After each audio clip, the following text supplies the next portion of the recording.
morning. Ayan, nandito na ulit kami sa Naiya. Sa domestic naman kasi papunta na kami ngayon sa Davao para kitain sila Kuya Dirk and yung family niya.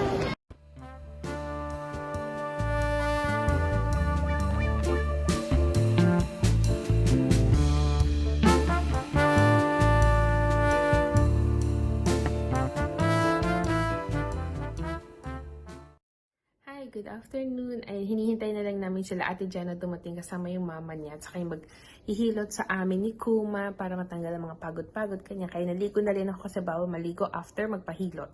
Tapos nagme-merienda lang ako ngayon si Kuma, super anto kaya tulog siya. So, ayun.